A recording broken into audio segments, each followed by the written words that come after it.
കൃപാസനം പത്രം May 2025 part 6.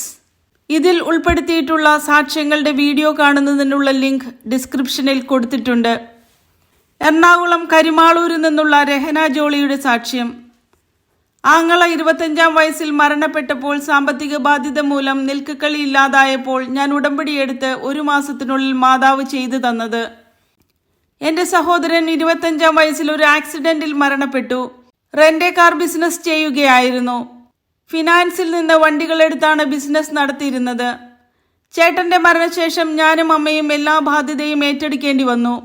ഫിനാൻസുകാർ വീട്ടിൽ വന്ന് ബഹളം വെച്ചപ്പോൾ നിൽക്കക്കള്ളിയില്ലാതെ ഞാൻ കൃപാസനത്തിൽ വന്ന് ഉടമ്പടിയെടുത്ത് വെഞ്ചരിച്ച നേർച്ച വസ്തുക്കൾ ഉപയോഗിച്ച് പ്രാർത്ഥിച്ചതിന്റെ ഫലമായി ഫിനാൻസുകാർ ഒരു വണ്ടിയുടെ അടയ്ക്കേണ്ട തുക ചുരുക്കി തന്നു.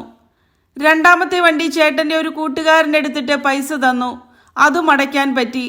അതിനുശേഷം എനിക്ക് ജർമ്മനിയിൽ ഒരു ജോലി ലഭിച്ചു. UK-യിൽ നിന്നുള്ള ജോയ്സി ജോസഫിന്റെ സാക്ഷ്യം. കുഞ്ഞിന് ഡൗൺ സിൻഡ്രോം ആണെന്ന് പറഞ്ഞപ്പോൾ ഞാൻ ബഹുമാനപ്പെട്ട ജോസഫ് അച്ഛനെ വന്നു കണ്ടു.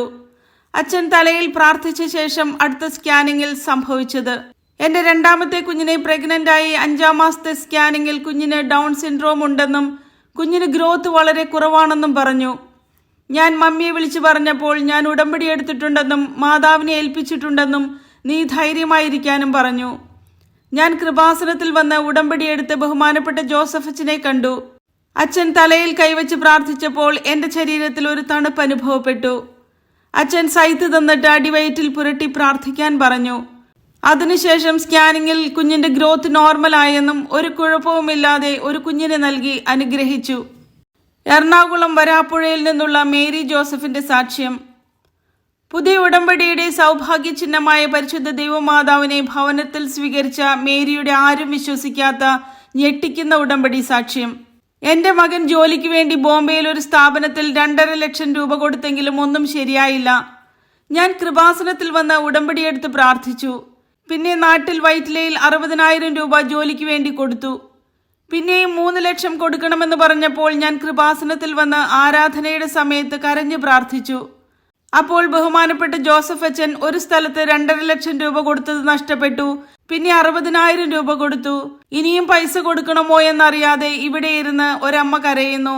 അവരെ മാതാവ് കാണുന്നുവെന്ന് സന്ദേശം പറഞ്ഞു. അതിനുശേഷം മകൻ കാശ് രൂപവുമായി പോയി ഇന്റർവ്യൂ അറ്റൻഡ് ചെയ്യുകയും നല്ല ശമ്പളത്തിൽ ജോലി ലഭിക്കുകയും ചെയ്തു.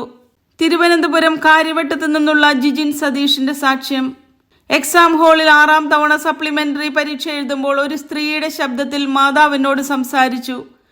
പിന്നെ എന്നെ തലോടി. ഡിഗ്രി ഫോറൻസിക് സയൻസ് എടുത്ത് പഠിക്കുന്ന ഞാൻ 5 സെമസ്റ്റർ വരെ നല്ല മാർക്കോടെ പാസ്സായി.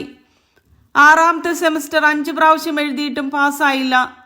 ഞാൻ കൃപാസനത്തിൽ വന്ന് ഉടമ്പടിയെടുത്ത് വെഞ്ചരിച്ച നേർച്ച വസ്തുക്കൾ ഉപയോഗിച്ച് പ്രാർത്ഥിച്ചു. എക്സാമിന്റെ സമയത്ത് ഒരു ഫീമെയിൽ വോയിസിൽ എനിക്ക് എല്ലാ ആൻസറും പറഞ്ഞു തരികയും റിസൾട്ട് വന്നപ്പോൾ ഞാൻ പാസ്സാവുകയും ചെയ്തു. ഉടമ്പടി പുതുക്കി കാർ ഓടിച്ച് തിരിച്ചു പോകുമ്പോൾ അമ്മയെ എനിക്ക് ഉറക്കം വരുന്നു, തലവേദന എടുക്കുന്നു, ശരിയാകുന്നില്ല എന്ന് പറഞ്ഞപ്പോൾ സ്നേഹമുള്ളവർ വാത്സല്യത്തോടെ തലോടുന്നത് പോലെ 3 തവണ എനിക്ക് തലയിൽ തലോടൽ ലഭിച്ചു. അങ്കമാലിയിൽ നിന്നുള്ള മിഥുന്റെ സാക്ഷ്യം. ഉടമ്പടി വഴി എനിക്ക് ചേർന്ന ഇണയെ മാതാവ് നൽകി. എനിക്ക് 30 വയസ്സ് കഴിഞ്ഞിട്ടും വിവാഹാലോചനകളൊന്നും നടക്കുന്നില്ലായിരുന്നു. എൻ്റെ അമ്മ കൃപാസനത്തിൽ വന്ന് ഉടമ്പടിയെടുത്ത് 2 മാസത്തിനുള്ളിൽ ഒരാലോചന വരികയും എനിക്ക് ചേർന്ന ഇണയെ നൽകി അനുഗ്രഹിക്കുകയും ചെയ്തു. കൂടാതെ ഞങ്ങൾ കിണർ കുത്തി പകുതിയായപ്പോൾ കരാറുകാർ ആ തുകയ്ക്ക് പണിയാൻ പറ്റില്ലെന്ന് പറഞ്ഞ് ഇട്ടിട്ട് പോയി. ഞങ്ങൾ വെഞ്ചരിച്ച് ഉപ്പിട്ട് പ്രാർത്ഥിച്ചതിന്റെ ഫലമായി പണി പൂർത്തിയാക്കാനും വേനൽക്കാലത്തും നല്ല വെള്ളം ലഭിച്ചു. കൊല്ലത്തു നിന്നുള്ള സുഭദ്രാമയുടെ സാക്ഷ്യം. അന്നത്തെ ആരാധനയിൽ ബഹുമാനപ്പെട്ട ജോസഫ് അച്ഛൻ അൾത്താരയിൽ നിന്ന് വിളിച്ചു പറഞ്ഞു, എസ് എന്ന് തുടങ്ങുന്ന അക്ഷരമുള്ള ഒരാളെ കാണിക്കുന്നുവെന്ന്. ഒരു ഉടമ്പടി സാക്ഷ്യം. ബഹുമാനപ്പെട്ട ജോസഫ് അച്ഛന്റെ ആരാധനയിൽ ഓൺലൈനായി ഞാൻ പങ്കെടുക്കുന്ന സമയത്ത് എസ് എന്ന ആദ്യാക്ഷരമുള്ള ഒരു വ്യക്തിയെ ഈശോ കാണിക്കുന്നു. 8 ദിവസം കൊണ്ട് എന്തോ വലിയ കാര്യം അവർക്ക് നടത്തിക്കൊടുക്കാൻ പോകുന്നുവെന്ന് സന്ദേശം പറഞ്ഞു. എനിക്ക് 30 വർഷമായി വീട്ടിലേക്ക് വഴിയില്ലായിരുന്നു. വഴിക്ക് വേണ്ടി എൻ്റെ ഭർത്താവ് 3 സെന്റ് സ്ഥലം വാങ്ങി അത് റോഡാക്കി. പക്ഷെ കേസിൽ കിടന്ന നിലമായിരുന്നു അത്. ഒരു ദിവസം അതിന്റെ ബാക്കി സ്ഥലം വില്ലേജ് ഓഫീസർ വിൽക്കാൻ പോകുന്നുവെന്ന് പറഞ്ഞ് എൻ്റെ റോഡ് ഉൾപ്പെടെ അളന്നു. ഞാൻ എൻ്റെ സ്ഥലമാണെന്ന് പറഞ്ഞപ്പോൾ അദ്ദേഹം തർക്കിച്ച് രേഖകൾ കാണിക്കാൻ പറഞ്ഞു. ഞങ്ങളത് രേഖയാക്കിയിട്ടില്ലായിരുന്നു. ഭർത്താവ് മരിച്ചുപോയി. ഞാൻ കൃപാസനത്തിൽ ഉടമ്പടി എടുത്തിരുന്നു. ഞങ്ങൾക്ക് സ്ഥലം തന്നയാളെ വിളിച്ചപ്പോൾ നിങ്ങൾക്ക് വഴിക്ക് സ്ഥലം തന്ന് ബാക്കി സ്ഥലമാണ് അവർക്ക് കൊടുത്തതെന്ന് പറഞ്ഞ് അദ്ദേഹം വില്ലേജ് ഓഫീസറെ വിളിച്ചു. പിറ്റേ ദിവസം വില്ലേജ് ഓഫീസർ നിങ്ങളുടെ സ്ഥലം എനിക്ക് വേണ്ട, കുറച്ചുകൂടി ഞാൻ അങ്ങോട്ട് തരാം എന്ന് പറഞ്ഞ് പ്രശ്നം സോൾവ് ആക്കി. കോട്ടയം പേരൂരിൽ നിന്നുള്ള ജോസി എബ്രാഹിമിന്റെ സാക്ഷ്യം. കൃപാസനം പത്രത്തെ ഞാൻ പുച്ഛത്തോടുകൂടിയാണ് കണ്ടിരുന്നത്. സാക്ഷ്യങ്ങൾ പൈസ കൊടുത്ത് പറയിപ്പിക്കുന്നതാണെന്നാണ് കരുതിയത്. എൻ്റെ വ്യക്തിപരമായ അനുഭവം. എൻ്റെ മകന് മാൾട്ടയ്ക്ക് പോകുന്നതിന് ഏജന്റ് 2 ലക്ഷം രൂപ വേണമെന്ന് പറഞ്ഞപ്പോൾ ഞാൻ കൃപാസനത്തിൽ വന്ന് ഉടമ്പടിയെടുത്ത് പരിശുദ്ധ അമ്മയോട് പ്രാർത്ഥിച്ചതിൻ്റെ ഫലമായി തരില്ല എന്ന് പറഞ്ഞവർ പോലും എന്നെ വിളിച്ച് പണം തരികയും മകന് പോകാനും സാധിച്ചു. കൃപാസനം പത്രത്തെ വളരെ പുച്ഛത്തോടുകൂടിയാണ് ഞാൻ നോക്കിക്കണ്ടത്.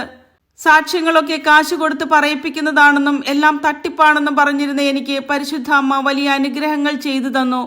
കൂടാതെ മകൾക്ക് അപ്പൻഡിക്സിന്റെ വയറുവേദനയായിരുന്നു. ഉടമ്പടി കാശ് രൂപവുമായി പോയി സ്കാൻ ചെയ്തു. റിസൾട്ട് വന്നപ്പോൾ യാതൊരു കുഴപ്പവുമില്ല. കാനഡയിൽ നിന്നുള്ള ആഷ്ലിയുടെ സാക്ഷ്യം. ഉടമ്പടി എടുത്തപ്പോൾ 63 വർഷങ്ങൾക്ക് ശേഷം ഞങ്ങളുടെ കുടുംബത്തിൽ ഒരു പെൺകുഞ്ഞ് ജനിച്ചു. എൻ്റെ കല്യാണം കഴിഞ്ഞ് വർഷങ്ങളായിട്ടും കുഞ്ഞുങ്ങൾ ഉണ്ടാകുന്നില്ലായിരുന്നു. എനിക്ക് PCODയുടെ അസുഖമുണ്ടായിരുന്നു. കാനഡയിലായിരുന്ന ഞങ്ങൾ നാട്ടിൽ വന്ന് ഡോക്ടറെ കണ്ട് ടെസ്റ്റ് ചെയ്തപ്പോൾ IVF ചെയ്യണമെന്ന് പറഞ്ഞു. ഞാൻ ഉടമ്പടിയെടുത്ത് ഒരു പെൺകുഞ്ഞിനെ വേണമെന്ന് നിയോഗം വെച്ചു. അതിൻ്റെ ഫലമായി ഞാൻ പ്രഗ്നൻ്റ് ആയെങ്കിലും ബ്ലീഡിംഗ് ആയി. ഞാൻ വെഞ്ചരിച്ച നേർച്ച വസ്തുക്കൾ ഉപയോഗിച്ച് പ്രാർത്ഥിച്ചതിൻ്റെ ഫലമായി ഞങ്ങളുടെ കുടുംബത്തിൽ 63 വർഷങ്ങൾക്ക് ശേഷം ഒരു പെൺകുഞ്ഞിനെ നൽകി പരിശുദ്ധ അമ്മ അനുഗ്രഹിച്ചു. നെയ്യാറ്റിൻകരയിൽ നിന്നുള്ള ബിന്ദുവിൻ്റെ സാക്ഷ്യം. ഒരു ഭവനത്തിനു വേണ്ടി പഞ്ചായത്തിൽ അപേക്ഷ സമർപ്പിച്ചിട്ട് 5 വർഷം കഴിഞ്ഞു. ഉടമ്പടിയെടുത്ത് 3 മാസത്തിനുള്ളിൽ നടന്ന ദൈവീക ഇടപെടൽ. 10 വർഷമായി ഞങ്ങൾ വാടക വീട്ടിലായിരുന്നു. ഒരു ഭവനത്തിനു വേണ്ടി 5 വർഷമായി പഞ്ചായത്തിൽ അപേക്ഷ കൊടുത്തിട്ട് ലഭിച്ചില്ല.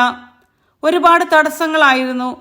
ഞങ്ങൾ കൃപാസനത്തിൽ വന്ന് ഉടമ്പടിയെടുത്ത് ഭവനം ലഭിക്കുന്നതിന് വേണ്ടി നിയോഗം വെച്ച് വെഞ്ചരിച്ച നേർച്ച വസ്തുക്കൾ ഉപയോഗിച്ച് പ്രാർത്ഥിച്ചതിന്റെ ഫലമായി ഒരാഴ്ചയ്ക്കുള്ളിൽ തന്നെ പഞ്ചായത്തിൽ നിന്ന് ലൈഫ് പദ്ധതി പ്രകാരം ഭവനം അപ്രൂവ് ആവുകയും 3 മാസത്തിനുള്ളിൽ മാതാവ് നല്ലൊരു ഭവനം നൽകി അനുഗ്രഹിക്കുകയും ചെയ്തു.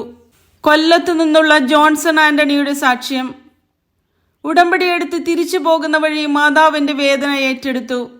2 വർഷം മുമ്പ് ഞാൻ ബൈക്കിൽ നിന്ന് തെറിച്ചുപോയി എൻ്റെ നടുവിനൊരു ക്ഷതമേറ്റിരുന്നു. പല ഹോസ്പിറ്റലിലും പോയി ചികിത്സിച്ചെങ്കിലും ഫലമില്ലായിരുന്നു.